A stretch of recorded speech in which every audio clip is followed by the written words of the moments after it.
ಆತ್ಮೀಯ ಸ್ಪರ್ಧಾ ಮಿತ್ರರೇ, ನಾನು ನಿಮ್ಮ ಮರೇಗೌಡ ಸರ್, ಎಕ್ಸಲೆಂಟ್ ಇತಿಹಾಸ ಪುಸ್ತಕದ ಅತ್ತರ್ ವಿದ್ಯಾರ್ಥಿಗಳೇ.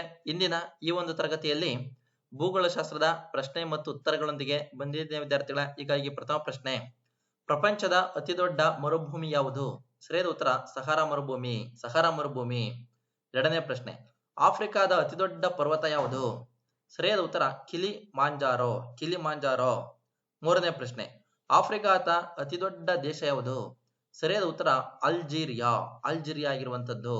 ನೋಡಿ ವಿದ್ಯಾರ್ಥಿಗಳೇ, ನಂತರ ಈ ನಮ್ಮ ಎಕ್ಸಲೆಂಟ್ ಇತಿಹಾಸ ಪ್ರಾಚೀನ, ಮಧ್ಯಕಾಲೀನ, ಆಧುನಿಕ ಕರ್ನಾಟಕ ಇತಿಹಾಸದ 4 ಭಾಗಗಳನ್ನು ವಿವರಣಾತ್ಮಕವಾಗಿ ಒಳಗೊಂಡಿರುವಂತಹ ಏಕೈಕ ಪುಸ್ತಕ, ಅಪ್ಡೇಟ್ ಇರುವಂತಹ ಪುಸ್ತಕ.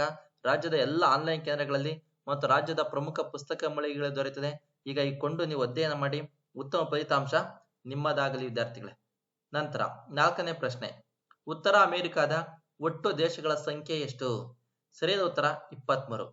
23 ದೇಶಗಳನ್ನು ಒಳಗೊಂಡಿದೆ. 5ನೇ ಪ್ರಶ್ನೆ: ಪ್ರಪಂಚದ ದೊಡ್ಡ ದ್ವೀಪ ರಾಷ್ಟ್ರ ಯಾವುದು? ಸರಿಯಾದ ಉತ್ತರ ಗ್ರೀನ್ಲ್ಯಾಂಡ್ ದ್ವೀಪ. ಗ್ರೀನ್ಲ್ಯಾಂಡ್ ದ್ವೀಪ ಆಗಿರುವಂತದ್ದು.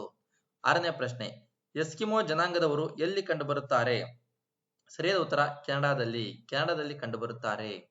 7ನೇ ಪ್ರಶ್ನೆ: ಪ್ರಪಂಚದ ಅತಿದೊಡ್ಡ ಸಿಹಿನೀರಿನ ಸರೋವರ ಯಾವುದು? ಸರಿಯಾದ ಉತ್ತರ ಸುಪೀರಿಯರ್ ಸರೋವರ. ಸುಪೀರಿಯರ್ ಸರೋವರ. 8ನೇ ಪ್ರಶ್ನೆ: ಜಗತ್ತಿನ ಸಕ್ಕರೆಯ ಬೋಗುಣಿ ಯಾವುದು? ಸರಿಯಾದ ಉತ್ತರ ಕ್ಯೂಬಾ.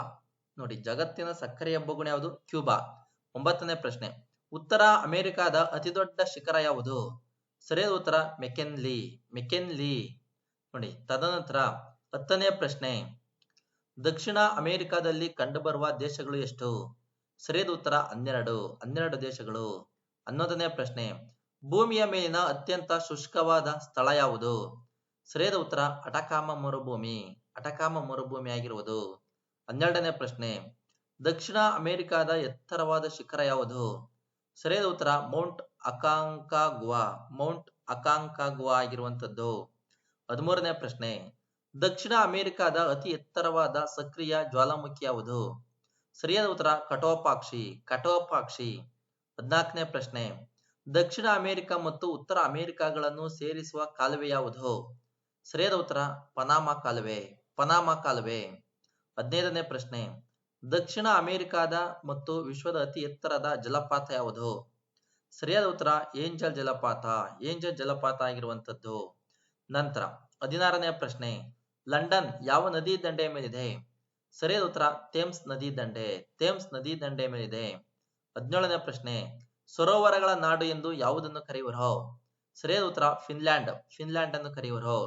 18ನೇ ಪ್ರಶ್ನೆ: ಅತಿ ಕಡಿಮೆ ಲವಣಾಂಶದ ಸಮುದ್ರ ಯಾವುದು? ಸರಿಯಾದ ಉತ್ತರ ಬಾಲ್ಟಿಕ್ ಸಮುದ್ರ. ಬಾಲ್ಟಿಕ್ ಸಮುದ್ರ ಆಗಿರುವಂತದ್ದು.